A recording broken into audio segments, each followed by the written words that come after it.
All right, everybody, I'm gonna start us off. Sharon, the chair, she sent me a message a little bit ago saying she'd be a few minutes late. So we can remain on time, I'm gonna kick us off. Can I have somebody read our mission and vision?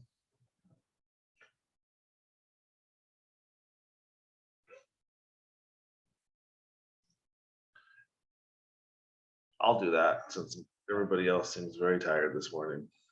Our mission is to support community coalitions' efforts to prevent youth substance abuse in Idaho, and our vision is safe and healthy Idaho, communities free of substance abuse. Okay. Now what I'd like to do is that I'm going to call you guys your name out, and you guys can give an introduction of who you are and where you're from. And I'm going to start with how you guys are laid out on my screen. So Karen, go ahead and introduce yourself. Morning, everyone. My name is Karen Beunrostro, and I am a part of the All of Us research program. I'm an outreach and engagement manager, and I'm actually out of Texas. Awesome. Thank you. My name is David Phillips. I am the Executive Director of Community Coalitions of Idaho. Chloe? I'm Chloe Aponte. I'm the project coordinator for Community Coalitions of Idaho. May? Good morning, everyone. I am here at the request of Karen. I am an outreach and engagement manager for the National Institutes of Health on behalf of the All of Us research program. Awesome. David Roth? Hi, my name is David Roth. I am the Executive Director of the Bonneville Youth Development Council in Idaho Falls. He's also the treasurer for CCI. Oh, I'm also the treasurer, yes. Tara? Hi everyone, my name is Tara Woodward, and I am the Partnerships for Success Coordinator out of Region 3, so Southwest District Health. Awesome, thank you. Kaylee, did I say that right? Yeah, I'm Kaylee, and I'm the PFS Coordinator for District 2, so North Central District. Awesome, thank you. Marianne? Hello, I'm Marianne Dosher. I am the PFS Coordinator for District 5, so South Central Public Health. Awesome. Shannon?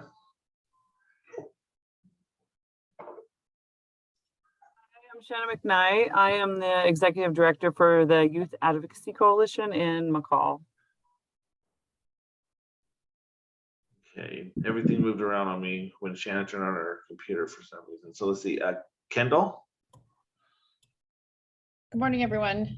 Kendall Nagy with the Meridian Anti-Drug Coalition and Substance Abuse Prevention Coordinator for Meridian Police Department. Awesome, thank you.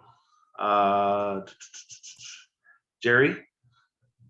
Good morning, Jerry Gowan from the 2C Drug Free Coalition, Prevention Associates in Caldwell, Region 3 rep. Thank you, Jerry. Welcome. Let's see, Thank Kelly? you.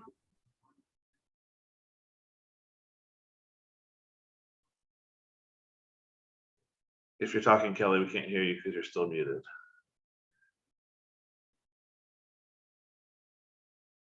All right, we'll come back to Kelly. She might have had to step away. Mallory? Hi, I'm Mallory Johnson. I am the Drug Overdose Prevention Program Coordinator for Eastern Idaho Public Health. Awesome. Rebecca? Hi, good morning. I'm Rebecca Sprague. I'm with Central District Health. I'm the project coordinator for PFS there. Awesome, thanks. Debbie? I'm Debbie Evans, and I'm with the Lapwai Community Coalition out of Lapwai, Idaho. Awesome, thanks for joining us. Kelly, one more time.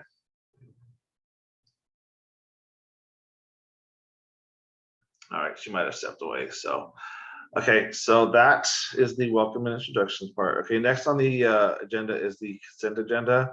The minutes from December's meeting and the financial report were sent out on Friday. Can I get a motion in a second to approve the consent agenda?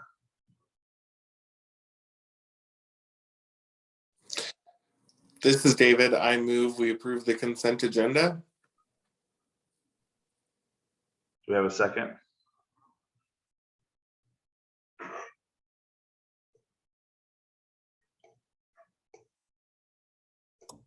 This I is can Kendall. I second. This is Jerry. All right, thank you, Kendall.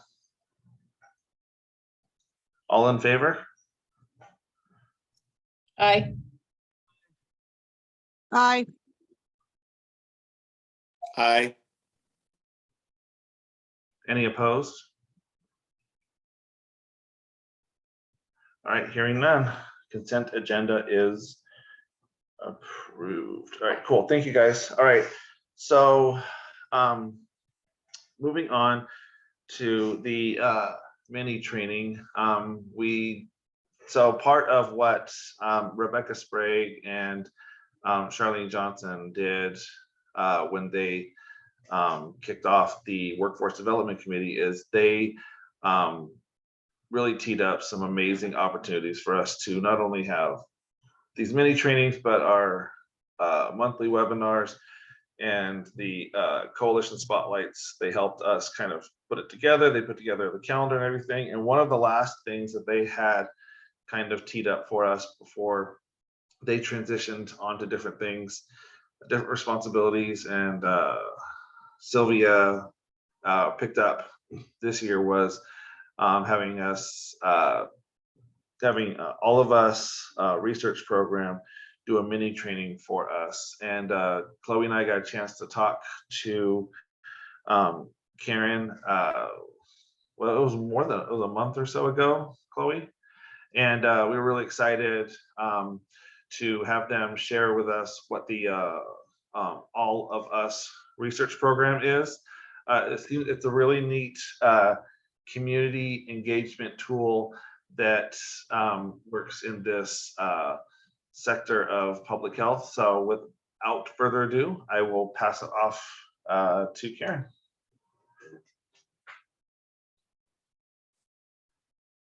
Talking to myself. Could you make me a co-host so I could share the PowerPoint? Yeah, I got that. It's definitely a Monday, y'all, okay? And I it's think you are, Karen. I'm sorry, what was that? You're a co-host. Oh, let me see. It's the beginning of the year, so I'm a little rusty, okay? No, you're fine. Okay, is everyone able to see the screen now? Yes. Yes, okay, awesome. So, hi everyone, my name is Karen Beunrostro, and today I'm joined by my very beautiful colleague, May. Hi, Karen. It's so great to get back into the rhythm of things. My name is May Sandberg, and once again, I'm with the National Institutes of Health All of Us Research Program. And we'd like to thank you today for having us join your conversation to actually talk about something that's very important to us, which is health research. Absolutely. So today we're going to take an opportunity to briefly discuss the All of Us Research Program and how precision medicine is improving the future of health, and it can start with you guys too. We will also have a question and answer session at the end, but if you have any questions throughout our presentation, feel free to type them in the chat and we'll make sure to address them at the end. But before we get started, I would like to take a moment so that we can introduce ourselves. So May, would you kick us off? Sure thing. So first and foremost, I'm out here in the Midwest. I'm in Indianapolis, Indiana. We had a light dusting of snow, but our weather keeps getting more and more bizarre. By now, we should have foots and foots of snow, but nothing so far.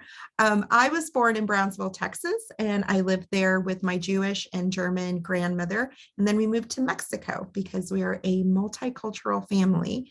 And I have called Indianapolis my home for the past 22 years. I've also worked in efforts of minority health, education advocacy, equity, and diversity for about 20 plus years. These are my personal and professional passions. And this is why it's so important for us to bring to you the All of Us Research Program. Also, learning about my health is important. I'm the first person in my family to ever participate in medical research. And just recently, over the past, I would say 3 years, learned that there are things in my family that, because of my genetics, we suffer, such as leukemia, as well as mental health disorders. And some of these ailments can be hereditary. How about you, Karen, out there in Texas?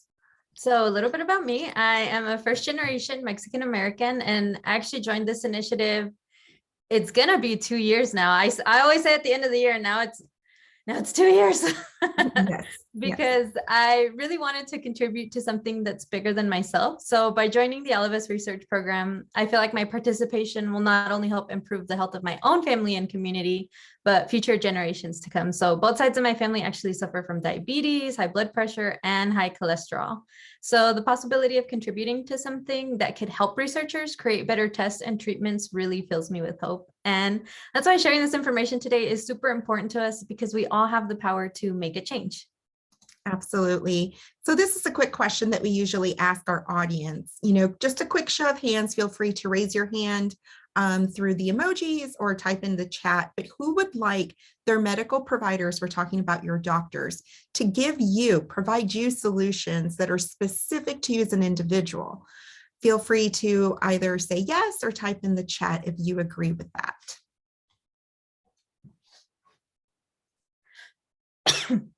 Yep.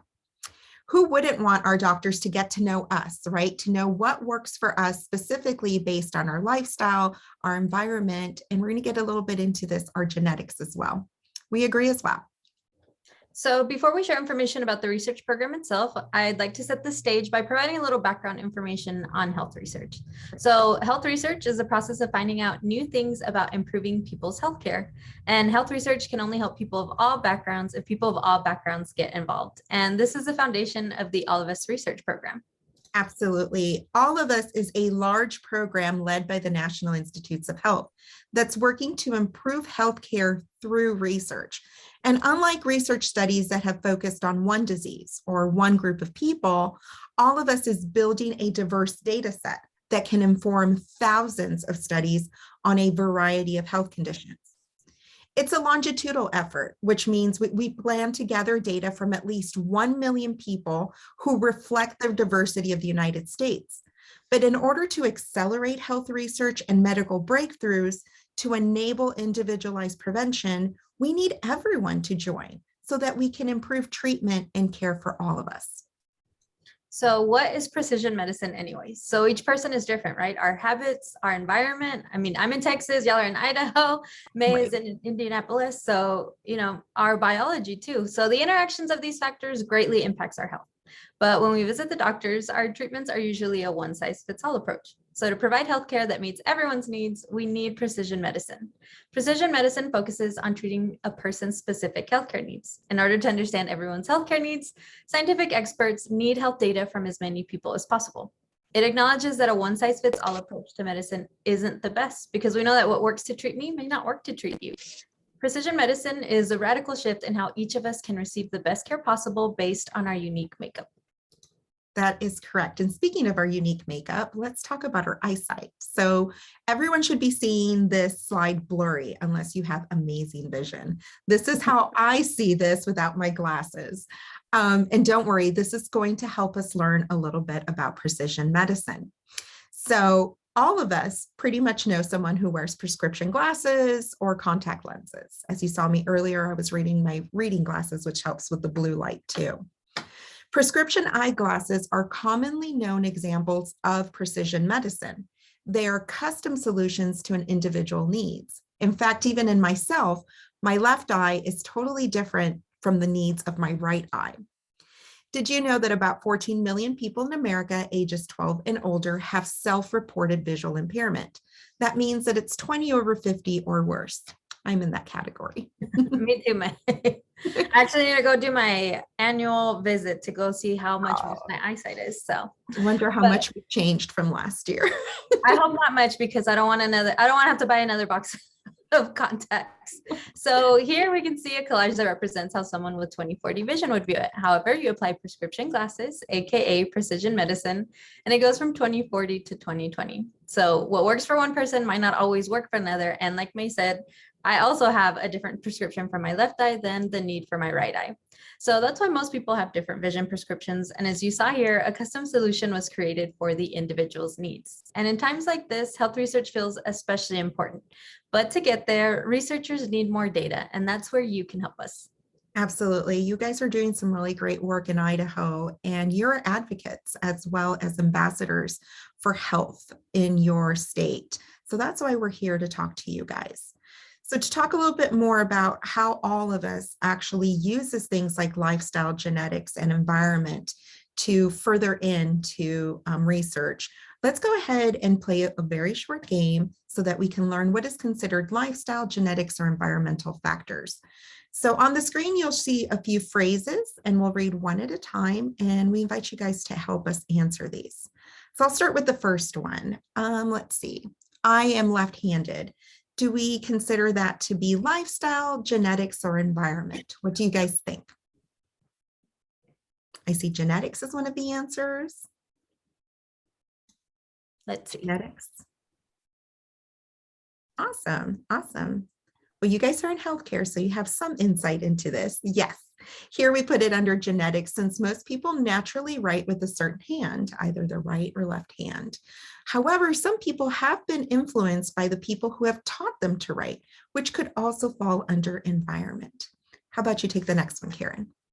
So the next one is, I have experienced a natural disaster. So I actually experienced one last February when the winter storm hit Texas. So here's to hoping that it doesn't happen again. So do you think this falls under lifestyle, genetics, or environment? I'm going to say environment on this one. So let's see. Y'all are correct. That is under environment. So, you know, that's because certain areas of the country are predisposed to natural disasters like earthquakes and tornadoes. Yep, out here in the Midwest, we have tornadoes. And then the other day we had lightning snowstorm. So I don't know if that's considered a natural disaster, but to us, it looked like the end of the world. So here's the next one. And I know Karen and I don't do this every day, but we do consider coffee as breakfast. So I eat breakfast every day. What do you guys think? Environment, genetics, or lifestyle? I see lifestyle. May, you would be proud. I actually had breakfast today. Yes, starting 2022 on the New right. goals, I'm on track, and it's what, day 10? But Day I started 10, we're doing day 11, doing a great job. Yes, so this one falls under lifestyle because certain people choose to eat or not eat breakfast. But let's consider some of those that are in less fortunate situations. It could also be environmental based on where you live and access to food security. So I'll do the next one. I drink tap water. Is that lifestyle, genetics, or environment? Karen always cringes when I tell her I used to drink water out of a hose when I was little and lived in Texas. So I consider that tap water. So I see lifestyle and environment. Lifestyle and environment if you have good water source. Good insight there, Rose. Yeah, and so this one could fall under lifestyle or environment. I also drank out of the hose, May. So I've been there, done that. Don't want to do it again. But in this case, it's going to be environment, since where you live could dictate your access to clean tap water or need for bottled water. So I'm out here in Texas and I'm in Midland. So we're definitely oil country. So we have to go get gallons of water. I would not drink the tap water out of here. Right, right. And this next one, I think we all have a little too much experience with, especially with what we've been through over the past, I would say now 2 years, right? I feel stressed often. What do you guys feel? Lifestyle, environment, or genetics? All of them. That's right, Tara. There's usually someone who jumps into this. Yep, environment is one as well, David. Absolutely. Environment, and lifestyle. So this one, actually, there is no wrong answer. It could fall under all of them. Here we put it under lifestyle because how different factors of how you live shape your stress levels, like your job, school, so forth. But it could also be genetics. I spoke to you guys a little bit earlier about my family having mental health disorders. So some of those are genetic. And you can be genetically predisposed, or your environment can cause stress. And last but not least, here we go, Karen. So I have naturally curly hair. Is that environment, lifestyle, or genetics? Rose, I just saw your comment. Genetics if you're a hot mess. I told Rose, my family is a hot mess, Rose. That is very, very true. Yes. So I see genetics. Let's see. Genetics and maybe environment. Yep, that's correct. So this one we put under genetics since that determines your natural hair pattern or texture, but it could be curly or curlier based on your environment or lifestyle. So we hope you all enjoyed the game and thank you so much for playing along with us and have a better understanding of the different factors that go into precision medicine and how each one truly does impact your health and makes you unique. Absolutely. And I love when my hair gets curlier or wavier when I'm near the beach. I hope I can make that happen this year soon.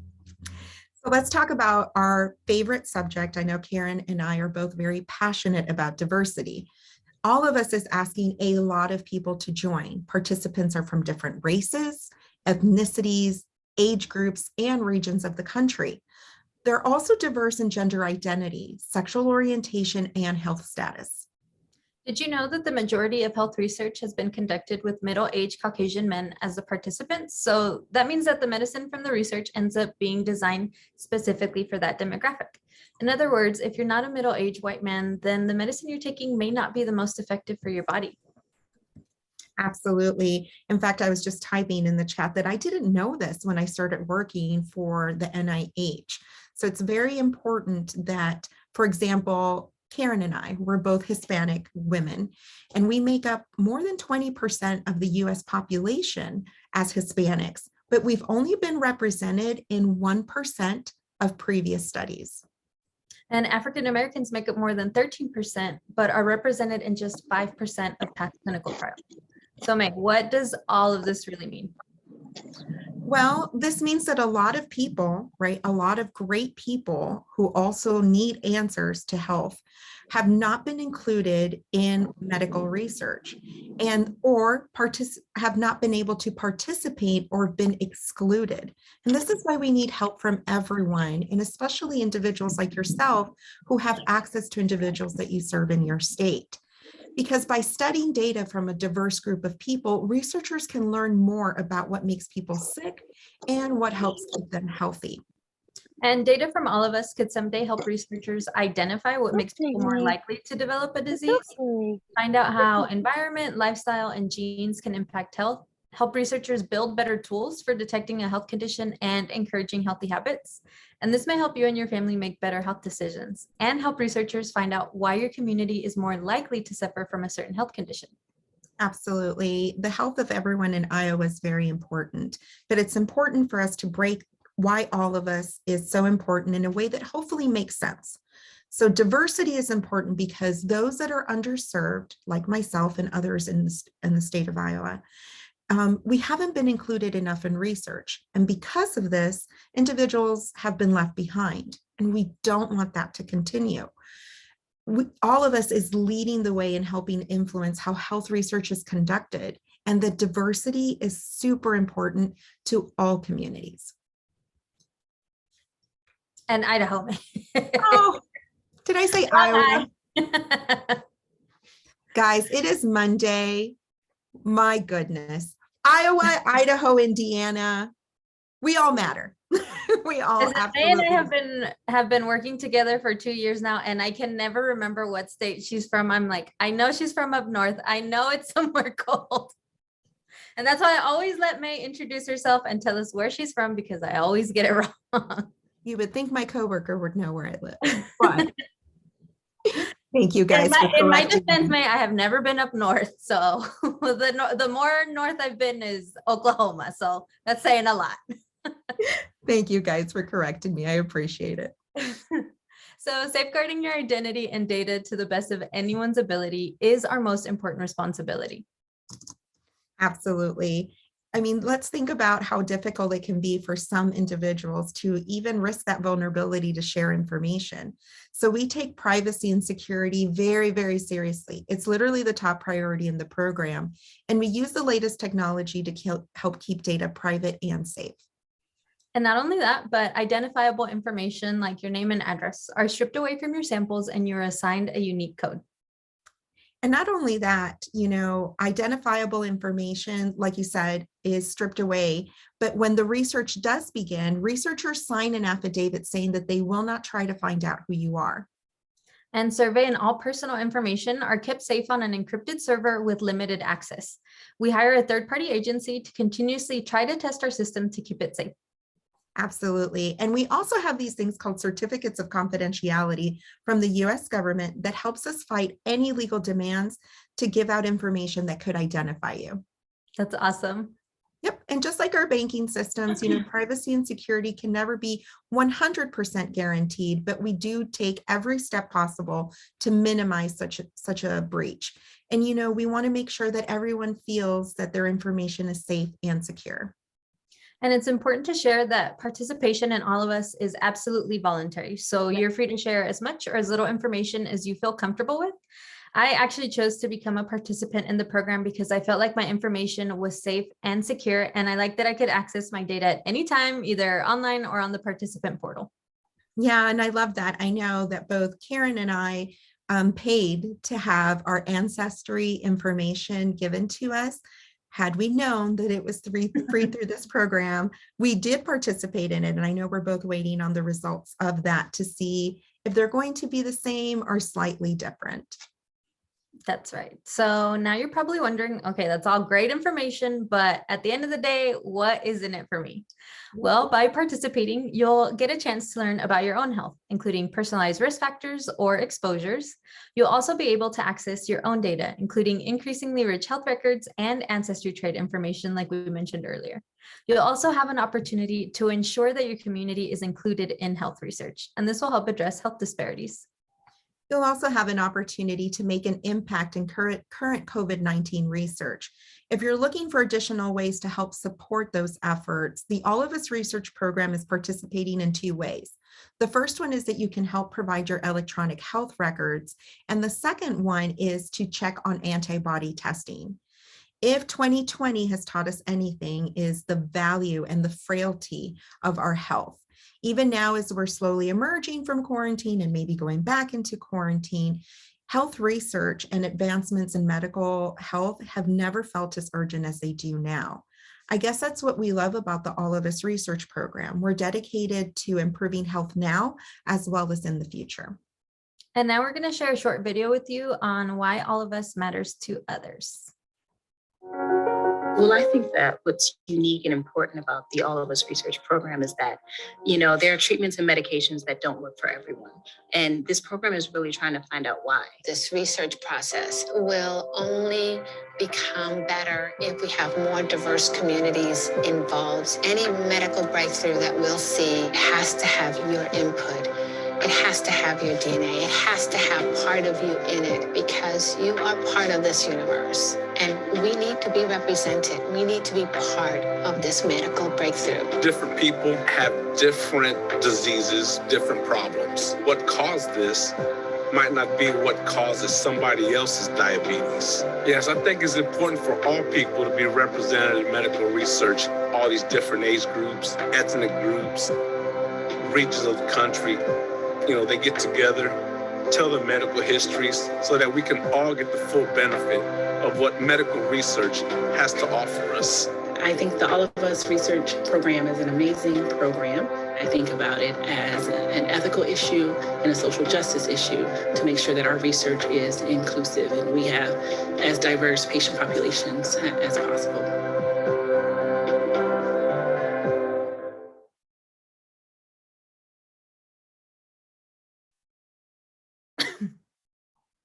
Thanks, Karen. So you guys are probably wondering, well, how can we join if you're interested? If somehow you're moved by what we are sharing, there are actually 2 very simple ways that you can join. The first one is by going to our website, which is joinallofus.org/connect. And don't worry, we'll drop it into the chat for you. And the second way is that you can go to the Google Play or Apple App stores and download the All of Us Research app. You might notice that there are 2 apps out there, and you want to make sure to download the one with the all-white background created by Care Evolution. You'll also be seeing here a little short video that provides you an overview of what you might, what your experience might look like downloading the app. One thing that Karen and I like to talk about is if you go to the website first, beyond our presentation, there's a wealth of information there. lots of at a glance, frequently asked questions, information about the program. It is a large program, so it's really hard for us to condense absolutely everything into the short amount of time. So if you would like to make an informed decision, absolutely start there, and you can join from there too. Once you've decided to join, you can then download the app. One thing I did want to mention is if you do decide to do the mobile app, the very first step is to give consent. So that's why we always push for people to go to the website. So, you know, if you have some lingering questions, if you want to know a little bit more, I know when I first joined, I was like, let me look at all the frequently asked questions because I want to know what I'm getting myself into.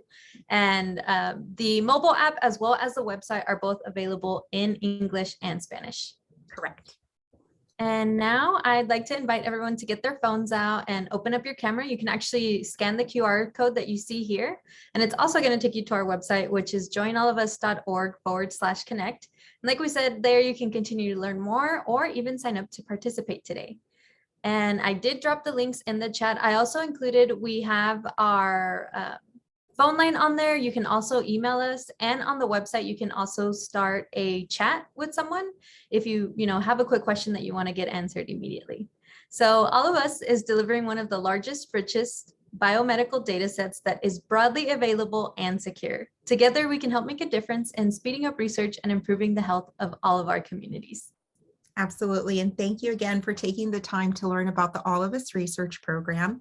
Thank you for letting me know that I'm speaking to a group in Idaho and its efforts to improve healthcare for all. We would love to open things up in case you have any questions. Feel free to drop them in the chat or unmute yourselves. Does anybody have any questions?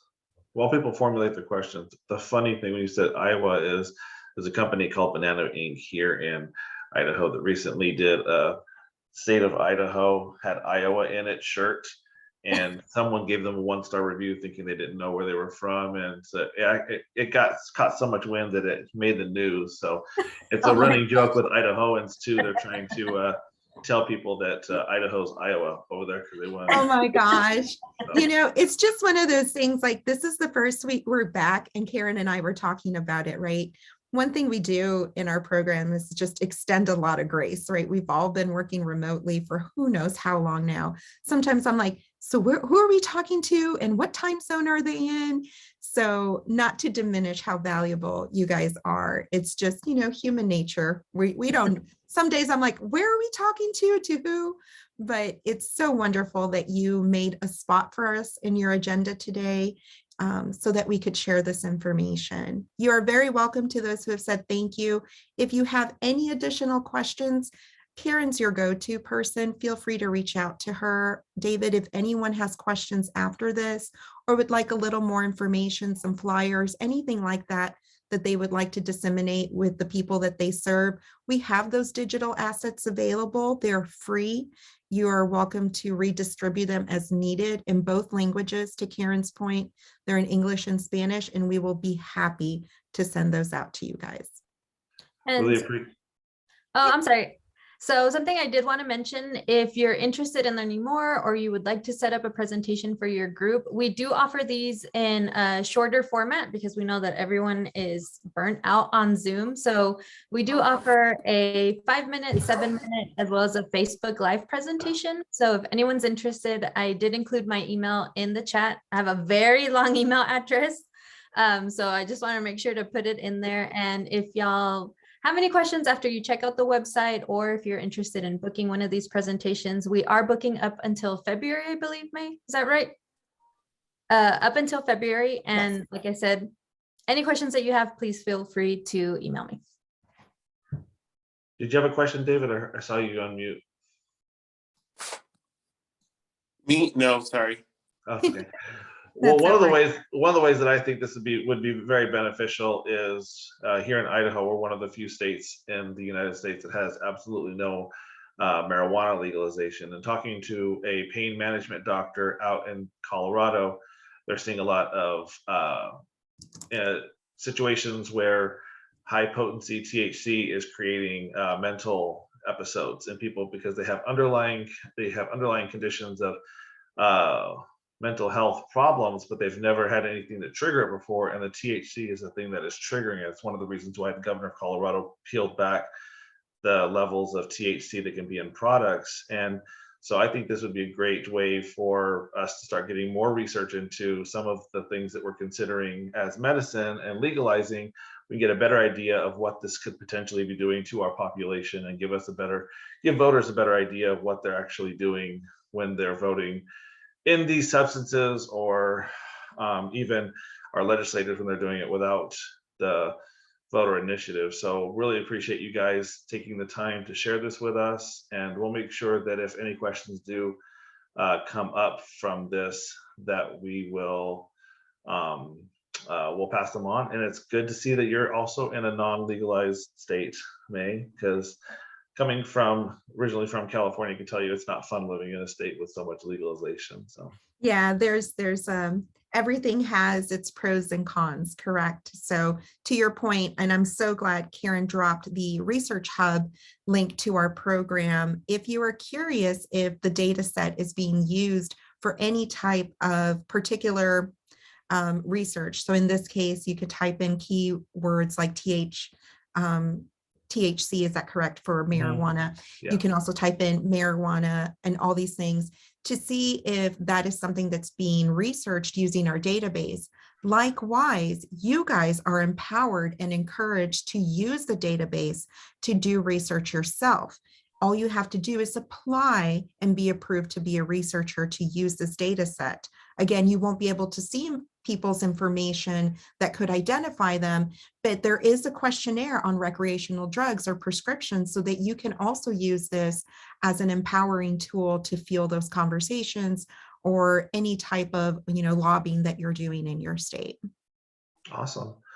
Okay, well, thank you guys so much for giving us this presentation. It was very helpful. And like I said, if we get any questions, moving forward, we'll make sure that they get pointed in the right direction. Thank you so much. Thanks everyone. Karen. Bye. All right, so we're going to move on to new business. And the first order of new business, so Marco wasn't going to be able to join us today. I don't know if he found time to jump in or not, but the legislative session is officially kicking off today. I don't think they really have, they're not really holding any hearings or anything yet, but I do know that he has his first day of duties as one of our representatives from the east side of Idaho. So he wasn't able to make it here. He didn't send me any further communication, but what we're going to do is we're going to kind of be building out the message that Idaho will be speaking on when it comes to CADCA forum coming up towards the end of this month, beginning of February. I do know that quite a few of us will be there. One of the reasons why we are adding this to our agenda is because CADCA has asked CCI for the second year to facilitate the meetings for the state of Idaho. So make sure that everybody is on the same page and that there is somebody planning. We are having an orientation with CADCA virtually next Tuesday that Chloe and I will be sitting in on so that we could see exactly what all CADCA has for us. But one of the things I did learn, because I came across that they have a vaccine mandate for attending the in-person conference forum at the end of this month. And while I was asking those questions, I found out that Capitol Hill Day is not going to be what it was last time it was in person. Because of the events of January 6th, 2021, and with COVID still being what it is, we're going to be doing virtual meetings with our federal legislators from the hotel there at CADCA. So we will be in person in the hotel, but we will be virtually zooming in with our congressmen and senators there in Washington. So I wanted to kind of put that out there for anybody who is in this meeting who will be joining. I know me, Chloe, and Jim will be there. I don't see anyone else that will be there on the call, but David, are you going to be at Forum? I was, but I have had to cancel. So I won't be, but Abby from our coalition will be. Okay. So what we wanted to do is we wanted to hear from you guys. How should we formulate the message? What should we be sharing with our federal legislators? Because I am trying to work out some opportunities for to get some face-to-face meetings with some of ours and some of the other elected officials who will be, since we're going to be in that area anyway. I'm trying to do my best to maximize the time, and there are a few.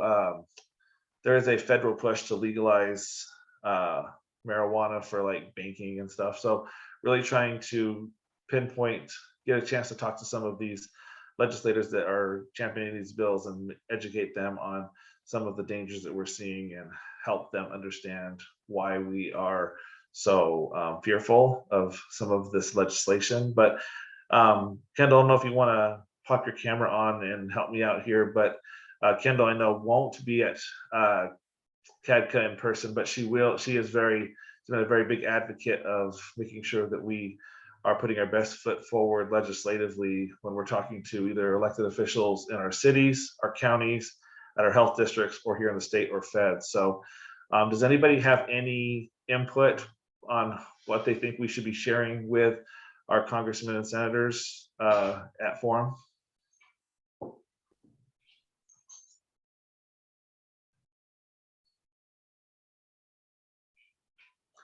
So one thing I do know is that they do a lion's share of the funding for prevention, that prevention work that happens here. I think, Kendall, you are in one of those unique situations where the city of Meridian funds the work that you do there, correct?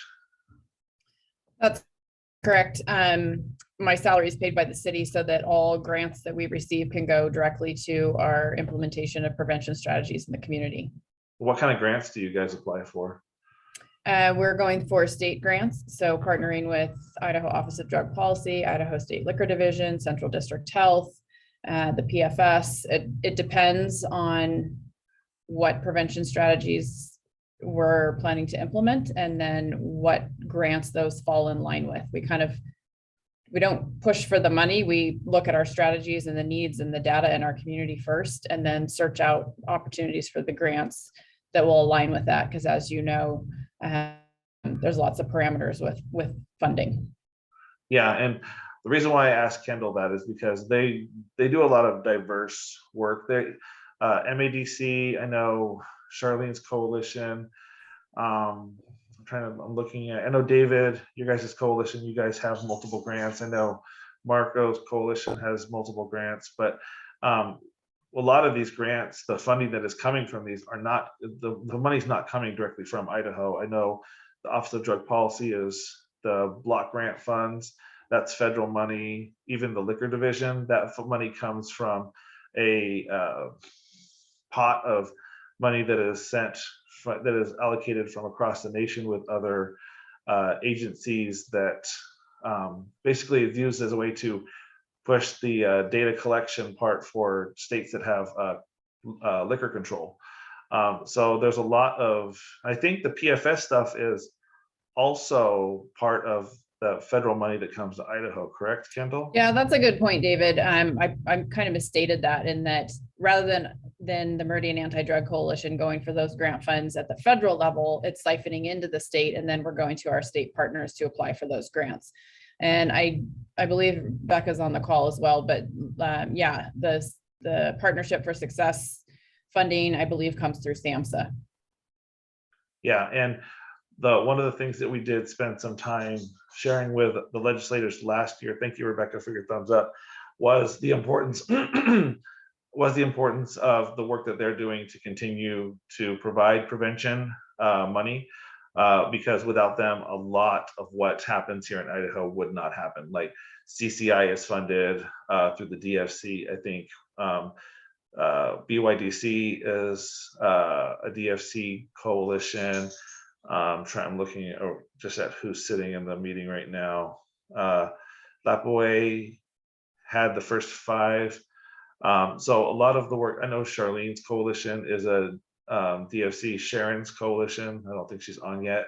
as a DFC. So a lot that is money coming directly from the federal government, just like the PFS coordinator money coming from the from SAMHSA. So we're CDC now, they're SAMHSA. But so one of the things we're probably going to be talking a lot about is making sure that they know the importance of what that funding means to states like Idaho, because they help make sure this work happens.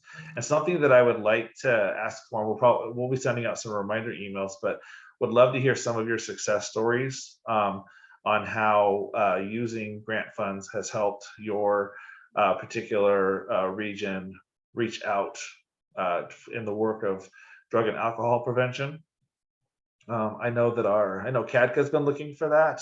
We've shared a little bit of that through with MADC, with DATE, with Danielle Cochran up at the drug trends program. I'm trying to think of who else. We got somebody. We shared out some of the stuff that you guys did with the sticker shock campaign. So trying to push out what we're doing so that they, when they see the proof is in the pudding, it's a little easier for them to vote for bills when they're allocating those funds. So did Darren say something? I haven't been paying attention to the chat. I think that I would encourage each of you with the success with the past, these Capitol Hill Day, I guess Zoom meetings sound like they'll be a little bit different, but it's a great opportunity to take a snippet of a prevention strategy that's been successfully implemented, as David said, some specific maybe regional or even municipality data that shows the impacts of maybe specific drugs or what have you. And really it's following that framework for the DFC and the strategic prevention framework.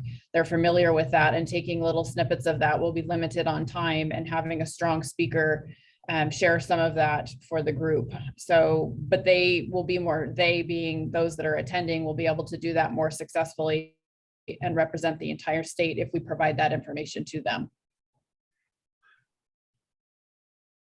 Yes, I agree with everything Kendall just said. And I feel like we did a really good job last year. Chloe can tell me if I'm wrong, but we did a very good job of making sure that we had a concise statement that was shared with all of our legislators. I think Senator Simison, I think it was, he actually, there was a meeting scheduled that nobody showed. I just popped into just to be a fly on the wall. Nobody actually showed up. So we were able to share that same message that we had shared with Crapo and then Congressman Fulcher and who's the other congressman for Idaho? Fulcher, Crapo, Simpson is the one that you were in on, and then I don't remember the fourth. But we had we were able, CCI was at all four Capitol Hill meetings, and we were able to share the same information. I should probably dig that up and see what that looks like. What I will do is kind of pull up what we did last year and send that out to everybody. And if anybody has any input, feel free to share that. We won't even be doing this until the end of the month anyway, so I have plenty of time for people to add in. And two, if you do want to share anything that has worked that you've done in your region, would love to see that so that we could highlight some of those. I think we did pull out some data. Jim helped us last year pull out some statistics from the Idaho Healthy Youth Survey on what we have been doing, the data that we've seen with prevention strategies helping us in reduction in changing habits of substance abuse trends within our youth and our population. So, and they really like that. We got some really positive feedback from our legislators that they really appreciated the information that we shared with them. So, and any feedback from your coalition or your group or department, whoever it is, just send that directly to me. You can also CC David, but I can compile those and put those together and make sure we include them. Does anybody, I know I saw Terry, you popped your camera on. Does anybody else have anything to add that they want us to talk about now? Or would you guys rather just send your stuff later on? That's fine too.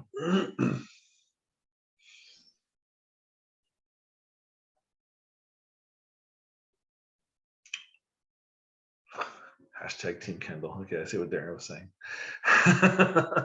Okay, well, we will be sending out, like I said, I'll send out what we had addressed last year, and we will pull anything that you guys share with us, pull together, and we will send out before the three of us get out of here. We will send out what the final kind of statement's going to look like, so that everybody can kind of give their input and let us know if we're missing anything. So I would also just like to encourage you, those of you that are going, to try to get some good pictures again, and we'll include those if they fit and work in the format of the legislative tracking brochure that I'm going to update. It's just nice to have some of those nice pictures of us in DC, so that we can use those in promotional materials. Got it. Yes, I plan on taking lots of pictures and stuff, so that we have updated stuff, because a lot of the stuff we have is old, and many of the people who were in those pictures aren't as heavily involved with CCI as they were in the past. So yes. Okay. I did see Debbie Evans did share something in the chat that we will look into that. That is a good idea. Thank you. So like I said, if you guys think of anything throughout the meeting, feel free to throw it in the chat, or like Chloe said, send her an email. She's the great record keeper for the coalition, so don't send it to me, it'll get lost. Okay. Chloe, can you let me know if you see Sharon pop in and I miss it, because I haven't seen her yet? Yeah, I will let you know. Okay. So moving on, we're going to go to subcommittee reports. The Workforce Development and Meeting Planning Subcommittee. Sylvia did let Chloe and I know that she was not going to be able to make it today. I did have a chat with, let's get her name right.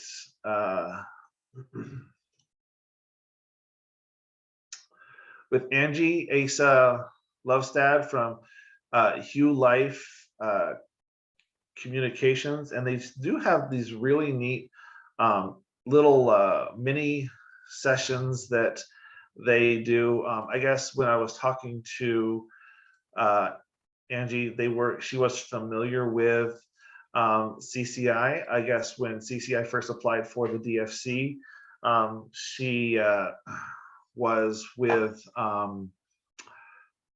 the 4CAC out in, I think it is Iowa. So she was helpful in looking over our application prior to submitting it for the DFC. That predates Chloe and I, so I had no idea. But they have a lot of these trainings that they offer, these mini 90-minute sessions. A lot of these are would fit into some of the monthly webinars that we have been hosting throughout the year. So what I'm going to do is, you guys can see them here now, but I'm going to send this out, and if you guys see anything, if you see something now, throw it in the chat. Would love to see if you see something in here in this, this labeled here that you think would work well for your coalition, something that you guys need to do. I'll also be sending this out with the minutes, so that you guys can tell us that yes, I would love to see, I would love to see how to solicit feedback, or how to engage in critical thinking. A lot of these lead into bigger conversations, and she said that if we have, people that are interested in quite a few of these, it could lead into something bigger, like a 2-hour session, or even bring them in to one of our prevention conferences that we do. So this was one of the meetings that I had, the first of this year, that was looking for opportunities in this area. Sylvia is looking for what you guys are interested in having trainings on. So if you guys do have any needs, could you please send that? So Chloe, can you put Sylvia's new email address in the chat, please? And you can send that to Sylvia and Chloe, and they can gather that feedback and we can search out some trainers. And if you guys do have any cool trainers that you have worked with over the last year, would love to have those too, so that we could reach out to them. Chloe and I normally do these little 30-minute introductions with them, kind of introduce them to CCI and feel out what they're all about and find out if they're a good fit for what our membership is currently looking for. So that is the Workforce Development Committee. Internal organization. Sharon's not here, right, Chloe? Okay. We'll skip that for now. Kendall, do you want to update us on the legislative committee? You bet. It's kind of running together. So I believe that we had mentioned that we canceled the legislative education session for this legislative session that starts today. It wasn't coming together, and we didn't feel like it was going to best represent or enhance the relationships with our legislators and elected officials. So we decided to hold off on that. That being said, I'm working on updating the legislative tracking brochure. I posted it in the chat. Their website, some of the menu items on their website have changed. And so I'm updating them being the legislative website. I'm updating our brochure to represent that visually. And so it's an opportunity to go through and look at that, and if we have any feedback on what worked or what didn't, now's the time to make those changes. I'm requesting those 1 week from today, so I can get that done since the session starts today and get it out there. I also want to remind everyone that Idaho Office of Drug Policy has a great legislative toolkit on how to contact your legislators. They also have their bill tracking. It's more specific to drug policy than the My Bill tracker that the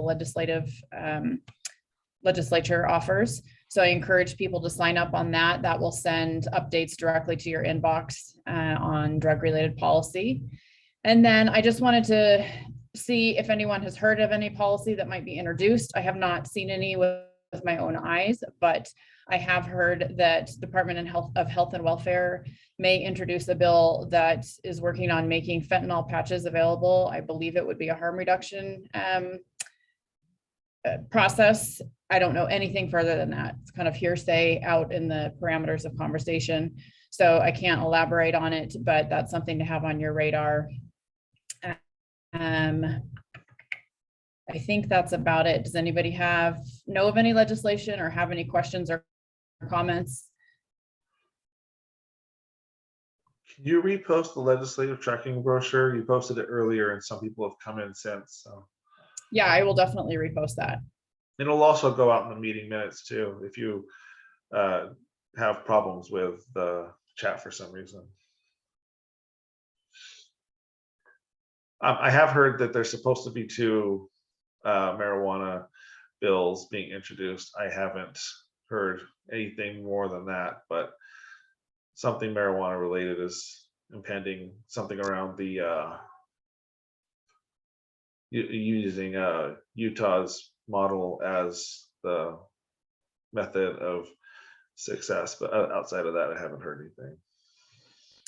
Yeah, I mean, it would be a relatively boring legislative session if we didn't have to navigate that. But I also saw an email from Monty that came in while we were on this call, and he's showing that the ballot initiative signatures are coming in low from the Secretary of State's office, I believe. So that's good news. Keep us motivated and working forward.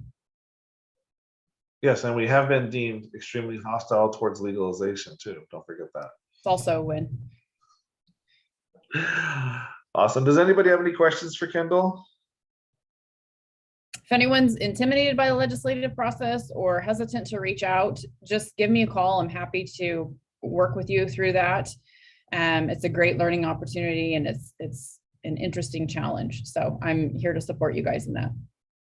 Yeah, and also Kendall and Monty are really good at staying up to date on the things that happen throughout the legislative session. They watch it pretty closely. They understand it more than most people. So if you do have questions about something you're hearing, they're great resources to ask them questions, and they can kind of explain it to you, because sometimes things don't sound right. They don't make sense, and they Yep.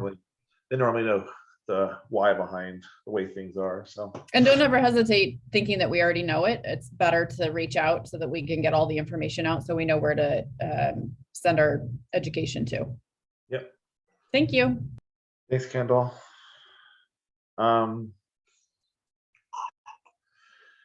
Who's on the networking and membership communication subcommittee? Is that- Not on with us today, but same thing. We're just working on that newsletter. Have been tweaking kind of the template a little bit so it's user friendly. And we're going to get that newsletter sent out hopefully this month.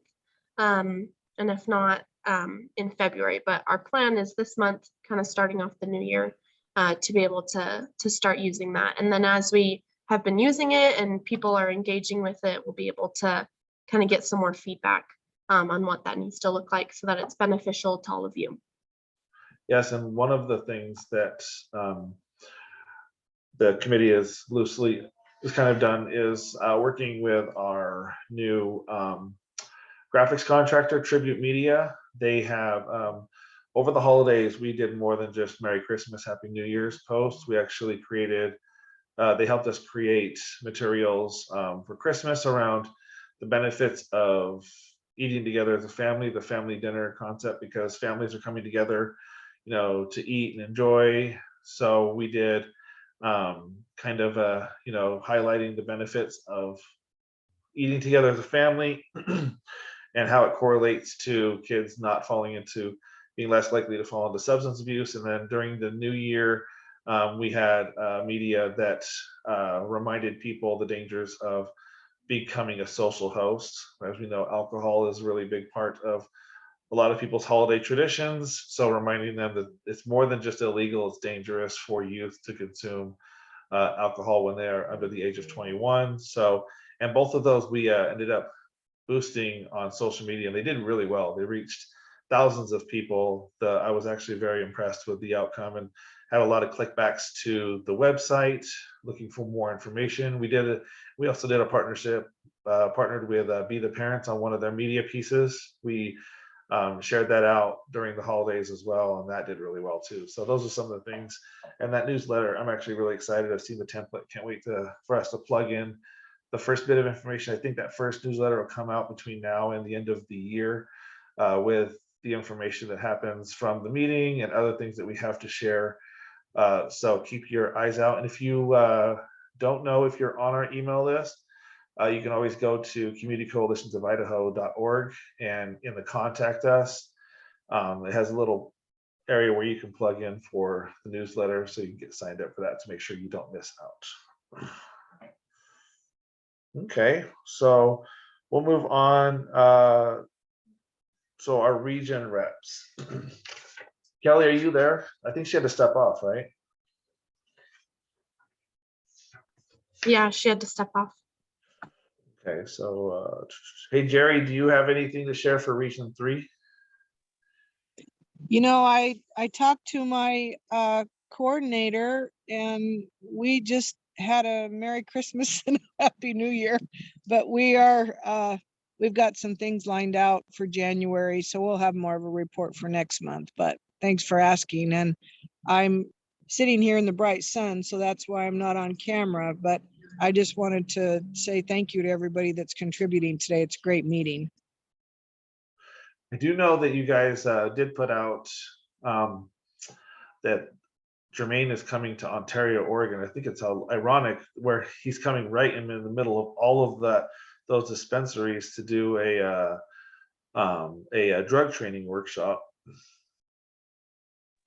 Yeah, and we've got him lined out for spring. We already paid a deposit, or I'm sorry, we paid a deposit on our spring monies to have him come and do a presentation for us in the fall. So he's great. And, any opportunity that you get to hear, and he's always updated, he's always got something new to share. So I try to see him any opportunity that I get. So we'll also have him again in the fall. Great. So you guys, we'll show that out. I know it's coming up. I think it's in February. Jermaine will be in Ontario, Oregon. So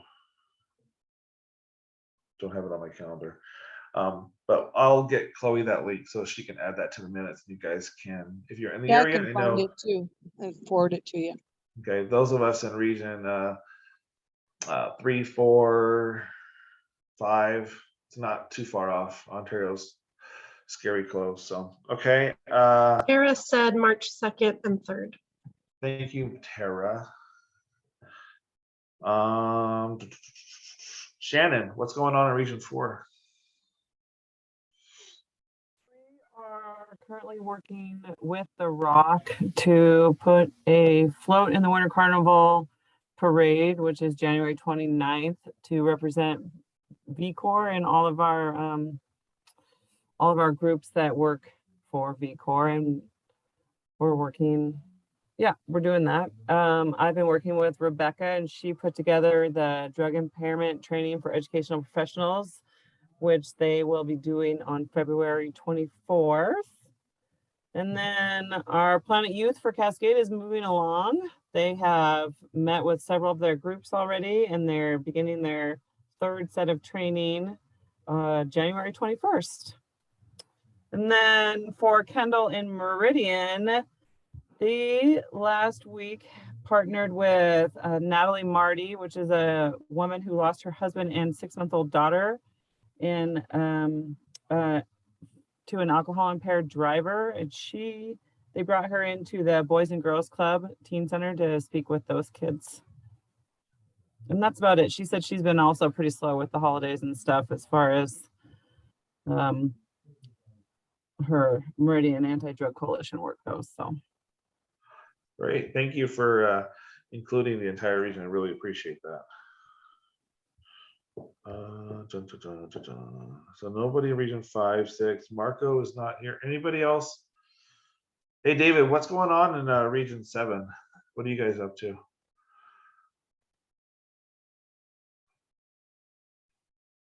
Did David step away? No, I've moved offices, and my internet in the new office is really, like, I moved to a different location in our building and my internet's really slow. So I'm on my phone and sometimes it's hard to get back. Region 7, I know that, so for BYDC, we are in all of the public middle schools with our in-school programming right now, doing anti-vaping. And we just started last week our first in-school programming in elementary schools on an anti-vaping program. So I think we're piloting in 5 elementary schools here. So that's really good. We're getting ready for our big fundraising gala. And I think I got an email the other day from the health department, which updates on what everybody else is doing, that SIA is starting a strengthening families class. It's going to run for several weeks and have opportunities for both youth and adults and dinner. Sorry, trying to think of other things that are going on. I think that's probably about it that I know. I'm sure SIA is doing a lot of other things, but that's the only thing I'm aware of. Okay. Appreciate you stepping in and helping out with that. Okay, well, let's move on to our PFS coordinators. So I think Kaylee, you're first up in region 2. I don't see Amy today. Yeah, I think Amy actually is doing a different position now. So I don't Oh, know is if she? you have a PFS coordinator, but Malia is actually from District 1. Do you have anything, Malia, before I go? Hi, Malia. Sorry. Hi, and I sent you guys an email. I misread the time for this meeting and thought it started at 11 Pacific, not 11 Mountain. So here I am. I'm sorry. It's okay.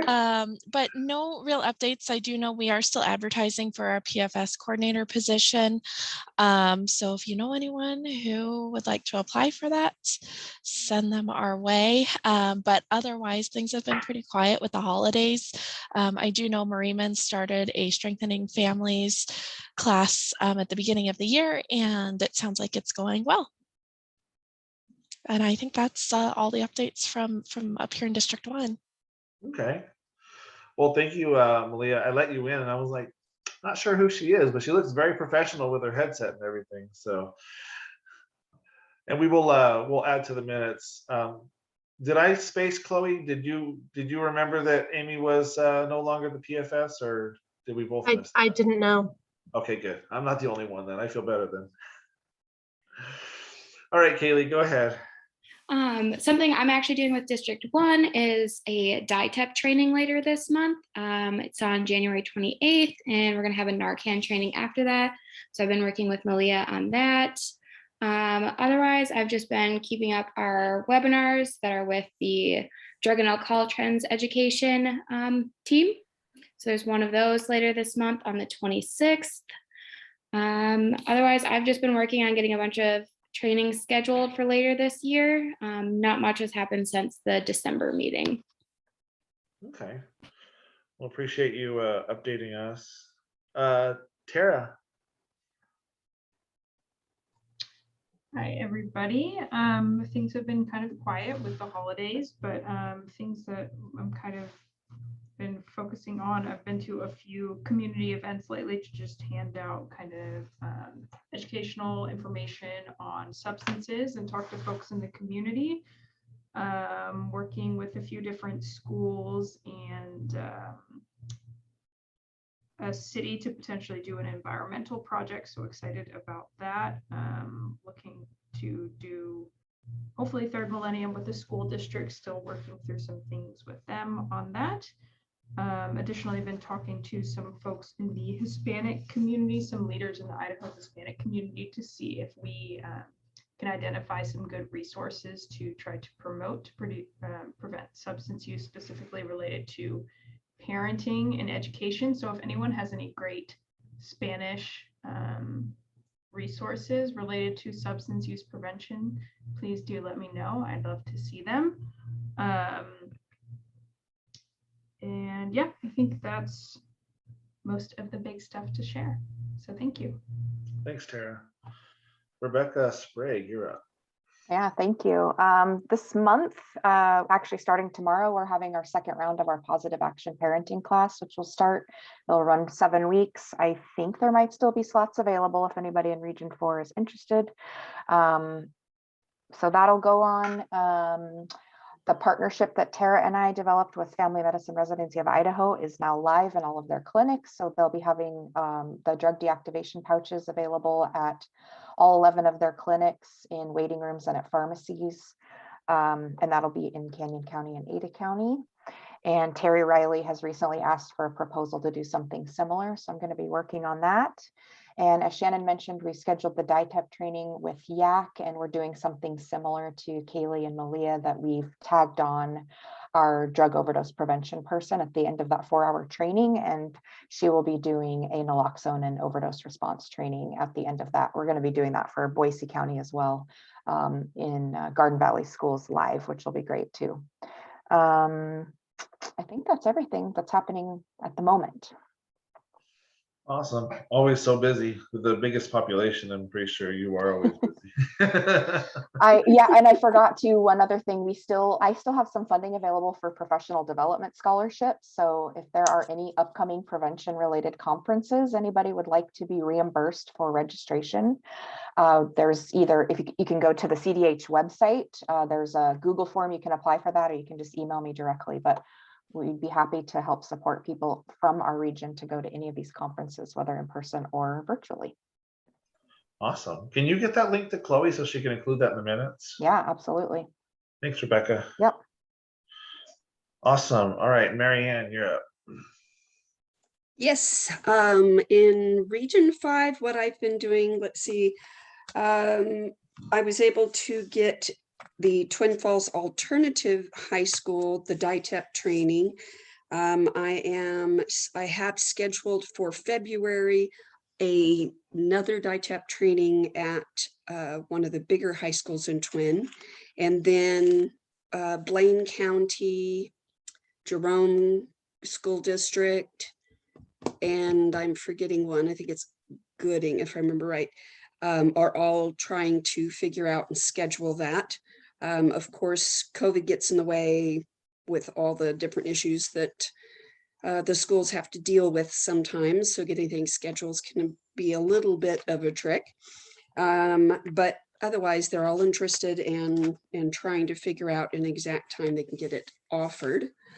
I was able to last month get 5 more people trained to be able to use life skills training.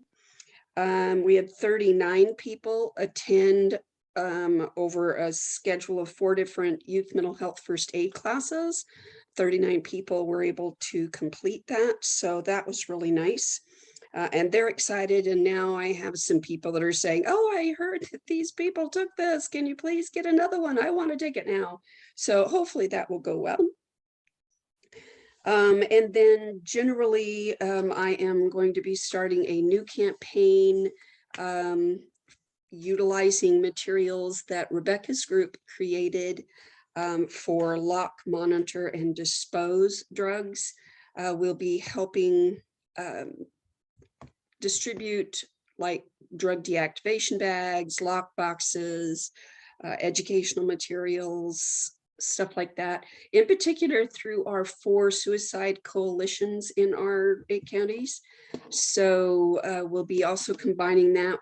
I partnered with the Suicide Prevention Program Coordinator, and we paid for a unlimited license for the My Ascension video screening. So we're going to be offering that at various events. So quite a bit going on, trying to get it started. Awesome. I'm not seeing Chessie's not on, right? No, I'm not seeing her. We have nobody in Region 7. Mallory, do you want to talk about what you guys have been doing in Region 7? You're in right region, right? I'm not confusing that. Yes, I'm in Region 7. We're still working to get somebody into the PFS position here. Hopefully that happens sooner than later, but still have been able to give out lock boxes and drug deactivation pouches. We have some people who have expressed interest in DITEP, so we're just hoping to get that PFS person on board so we can get some more things going. What are some of the, because I see we have 2 vacancies in the PFS program. What are some of the things that you guys are looking for in the PFS coordinator position? That's a great question. I could pull up our actually it's been taken down. I don't really know. You might have to dig up that job description that we had the job description up, but the time frame for applications has been closed, so it was taken down. Maybe we could maybe Malia might be able to send us if they have the job description, job posting, send that to Chloe so that we could get that out there. So maybe help kind of push that out, because you guys are an amazing resource for us, CCI, on a statewide level, because in areas where we do not have active coalitions, you guys are kind of a little bit of a lifeline to what prevention work is being done in those regions. So, okay.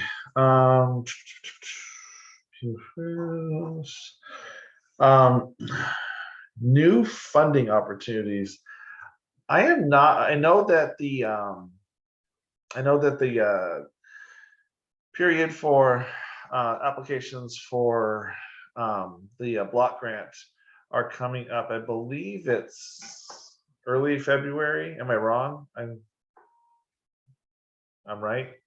I see Tara nodding her head. She's either talking to me or somebody else. I think it's early to mid-February. Early to mid-February. Okay.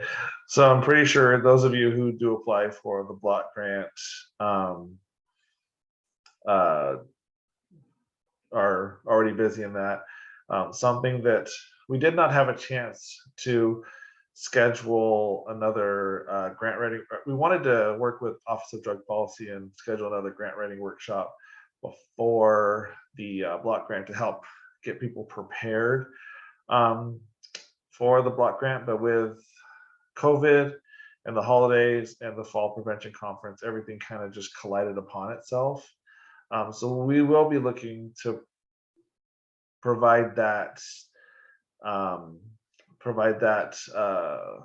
in preparation for the block grant for next year. But Debbie Evans, do you know of any funding opportunities out there that people might want to be made aware of?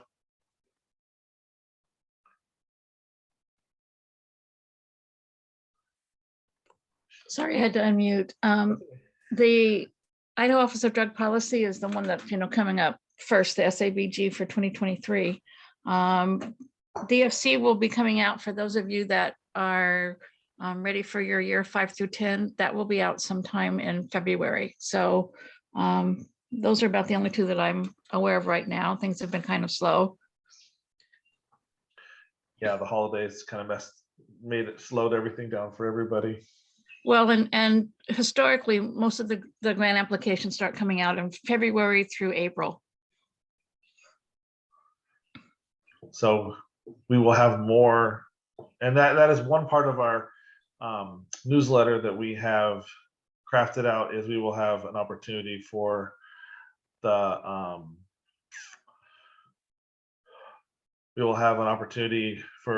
put in new grants that are coming out, new funding opportunities. And training opportunities, the only thing that I have is off the top of my head, for right now, would be that Jermaine will be coming to Ontario, Oregon in March. I don't know of anything else on the docket.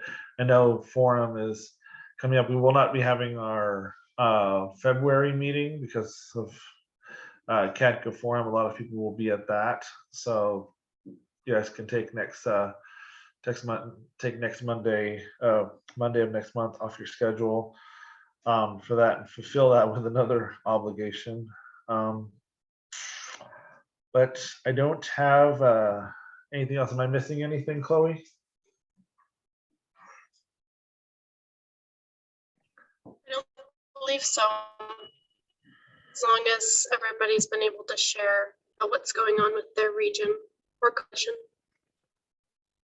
Does anybody have anything they would like to share before we adjourn the meeting?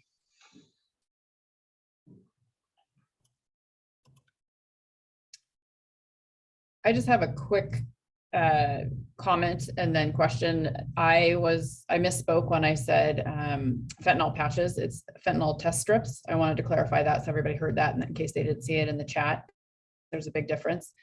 And then I was looking back at some of the things that we approved last meeting as far as carryover and the statewide billboard campaign and some of those other funding areas. And I'm wondering if we're going to see ways that we can submit and request for that, or how that's going to work, deadlines for that, just further information so that we can make good on that and not get into a last minute situation where then we don't spend it, because I know that can happen easily, as I've had that happen myself.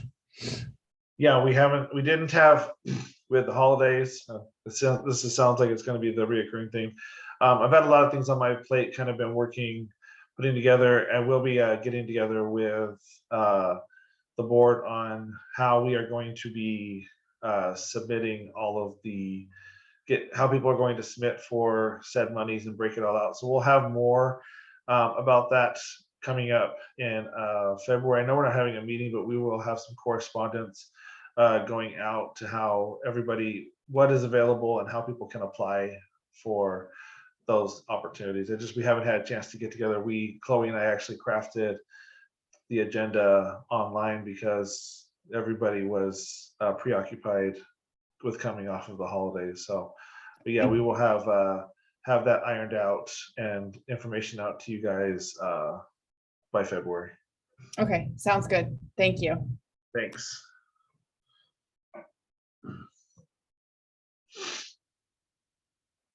Anybody else going once? Going twice?